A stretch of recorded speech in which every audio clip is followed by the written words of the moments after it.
What are you doing? I'm going E85.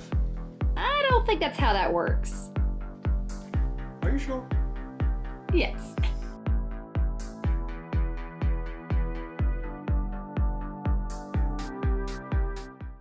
Hello and welcome. Welcome back to another video. I'm Trip. I'm working on the K24 swapped FRS again today. I figured since my car is probably down a little bit on power compared to some of my competitors in my class, figured it'd be a good idea to start running E85s. One of those things I've been pushing off for a few years now. Even when the car was still an FA, I kind of pushed it off. So I'm finally biting the bullet. I got the stuff that I need to do it. Now all that's left is to just do it. And if you're new to the channel, I do have a K24A in my FRS. So this isn't going to be the same for all FRS BRZs. Be a little different. So these are the things I've gotten together for this project. I got some 525cc fuel injector clinic injectors. I know most people will go with 1050s. I've decided to go a little smaller since I don't plan on going turbo, super turbo. I'm staying in A. So I stayed a little smaller on the CCs. And I'm going with the AM fuel pump. This is meant for E85. That's why I'm replacing the old one. Once I have this out, I'm also going to throw in the Verus fuel door. This is for fuel starvation issues, especially on left sweepers. These cars like to have fuel starve issues, which I have experienced a few times. This will not completely fix that issue, but it will help it a little bit. I might have to add a secondary pump to really fix it. And this is the Kpower Industries Flex Fuel Kit. This kit is for people who are running the Kpower swap kit that have the Kpower engine harness. This will plug straight into it. Everything's supposed to be plug and play for that. If you have the full Kpower swap. And of course, it's E85. I think I'm going to start off with the easiest thing first, which is the fuel injectors. So right on top, and pretty easy to get to on the K24. Unlike the old engine, where it's down there somewhere. The one downside is I do have to slice in these connectors, which isn't super hard or anything, it's just a slight inconvenience. So let's get the old injectors out.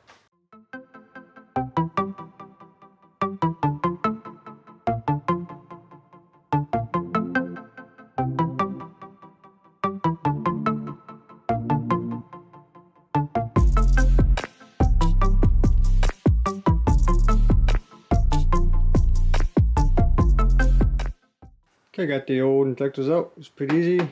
The stock K24 injectors have no idea how many miles or anything are on them. I was hoping I would be able to depin the two harnesses and to swap the plugs, but the pins are different between these and these. So that's not going to work. So I'm just going to have to slice it, then put that one on there.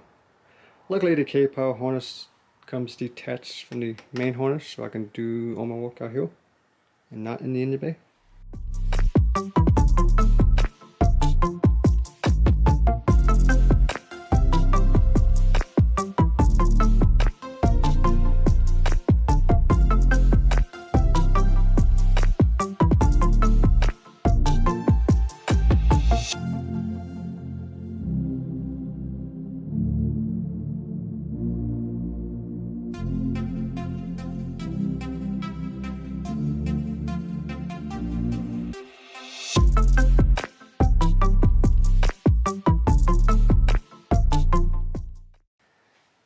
Okay, got my pigtails on my harness. Now my new injectors get to go in. Make sure I lube my O-rings.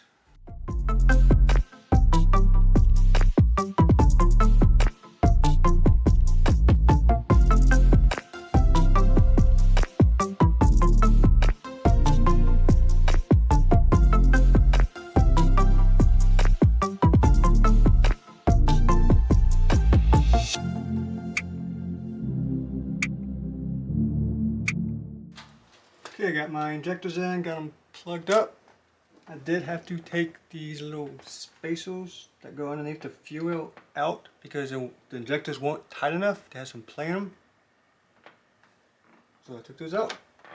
And when I was down here walking, I noticed this.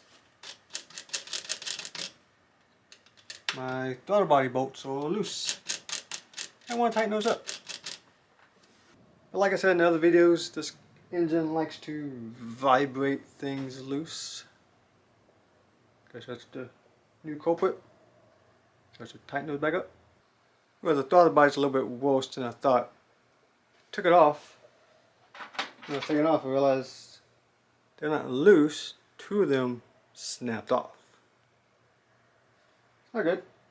As you can see, these two are broke off in the adapter. This is adapter adapts the Kpower manifold to the FRS BOZ throttle body. So hopefully I can use the easy out to get that one out and that one out and just find new bolts, 2 new bolts. I have a dyno tune date later this week, so I only have a few days to get this fixed and finish all the rest of the things on the car so I can make my tune date, which is Friday. Today's Monday, so I have a few days. I'll just wait to fix that tomorrow. I take it to work so that way I can use the extractor and get that bolt out. I got one of them out pretty easy with vice grips, but the other one I need a bolt extractor. But next I'm going to do the Flex fuel kit. This should be pretty straightforward. I don't have like a mount or anything for this yet. I'm probably just going to zip tie it for now. But they do make mounts for it. So that's something I'm going to have to order. But first thing I need to do, I need to remove this fuel line that goes to the fuel wheel. And take it off. Got the old line off. I could technically reuse this line if I wanted. The only thing that's different is it's shorter and it has a 90. The new one comes up straight. I don't think it really matters.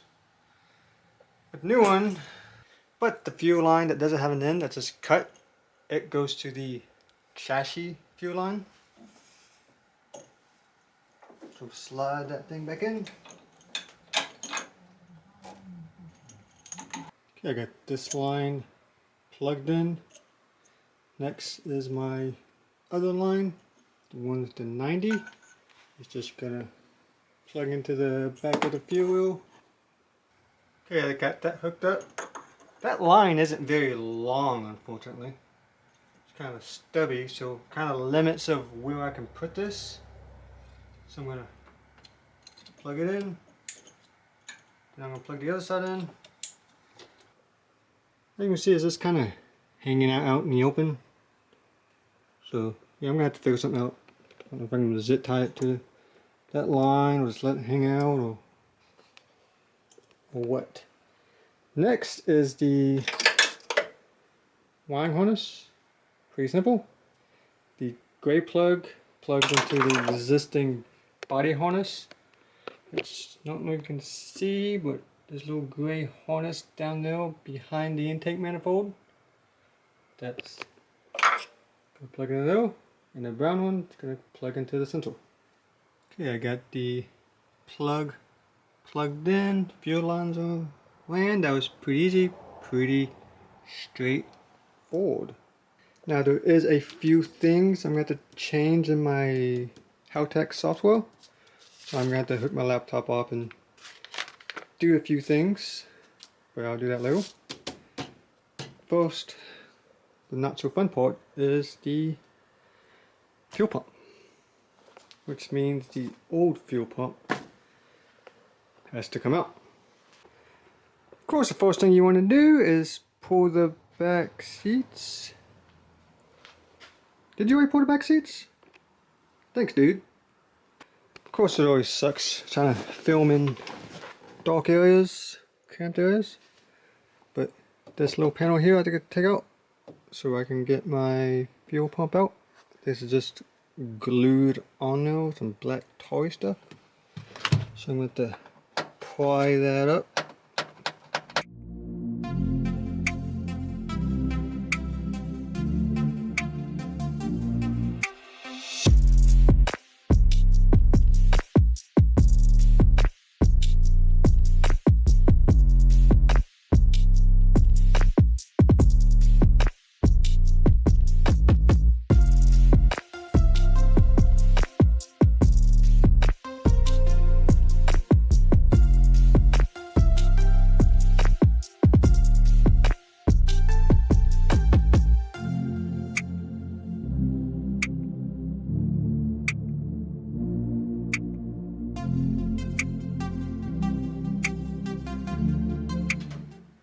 Yeah, I got the fuel pump out. Wasn't too bad. She's a little dirty, I need to clean them. Probably just gonna let it sit here overnight and let the garage fumigate. Feels like fuel. So I'll break this down tomorrow. Hey, it's next day. I got my little bolt out so I can put this back in. I just have to find new bolts. And first, I gotta figure out how to take this thing apart.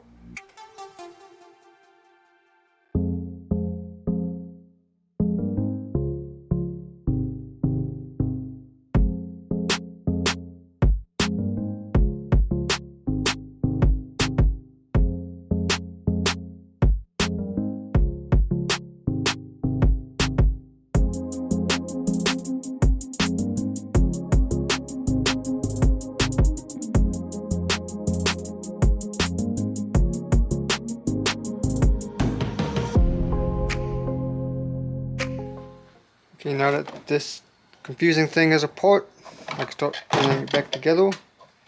Here is my Verus fuel flap.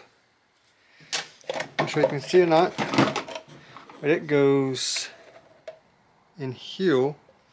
There's two little groove slots here, and a little hole down there. These pegs go in the slots, and this goes over that little hole.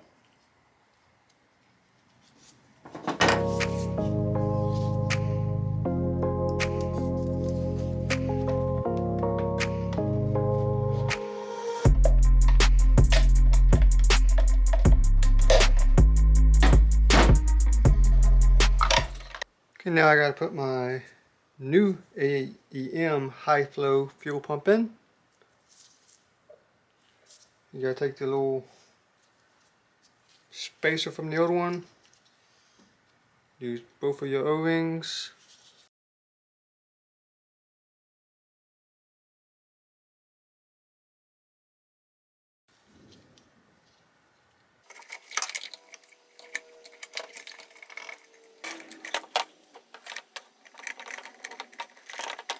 Okay, got the pump in and the filter on. Now with the old filter, I'm gonna need this portion, but not the filter E portion. So I'm going to chop it off.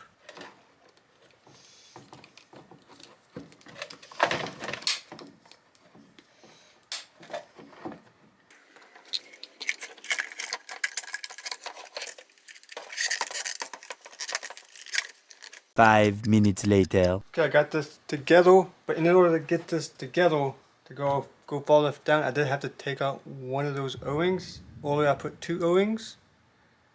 I took one of them out. That way the fuel pump will go farther into this housing, because this wasn't going down far enough for these to clip, and the filter essentially was bottoming out. So now it fits better. And now I gotta slice this plug onto the new harness. Good thing I got practice oil.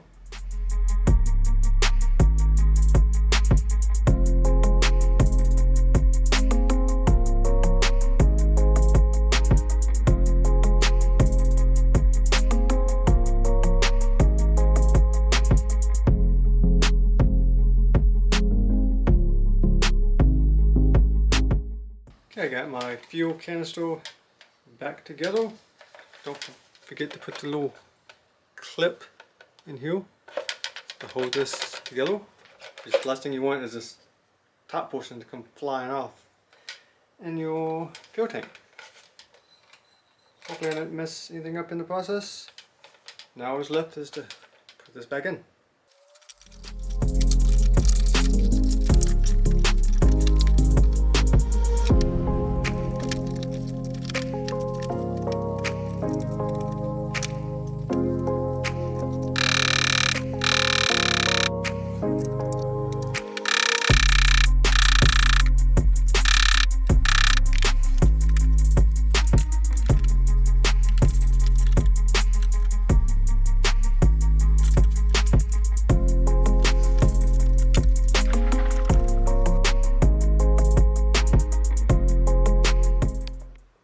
Okay, the fuel filter and Verus flap is in. Check. The injectors are in. Check. And the flex fuel kit is in. Check. So the only thing left for me to do is get my throttle body back on. Then I can start priming the system and see if it still works. Okay, I got the throttle body back on, got everything buttoned up. Now I need to prime the system, start it, make sure nothing's leaking, make sure everything's running okay, make sure I didn't mess anything up along the way, especially during the wiring process and messing with that fuel pump. So let's see if she still runs.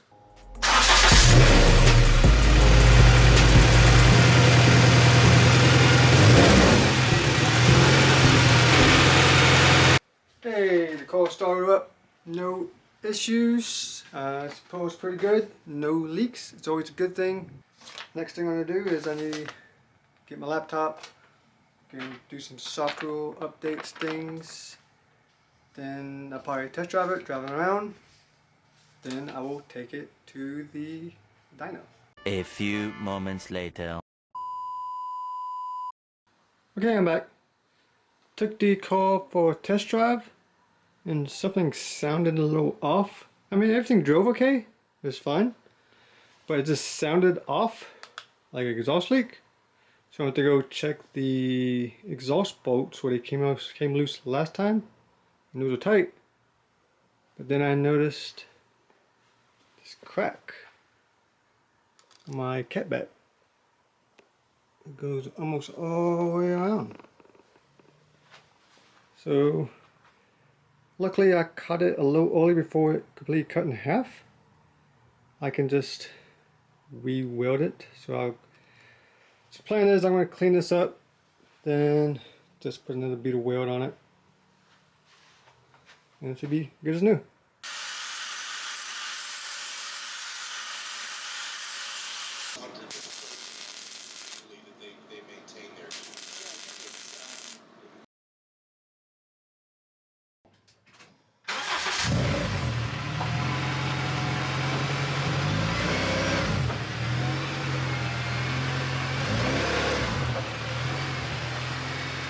Okay, I got the car back together, took it for a test drive. Everything seems to be working okay. Exhaust is all welded up. Next time you see this car, it should be at the dyno. Hope you enjoyed this video. If you plan on going E85, drop it down in the comments if you like that corn juice. But I'll see you next time. Peace out.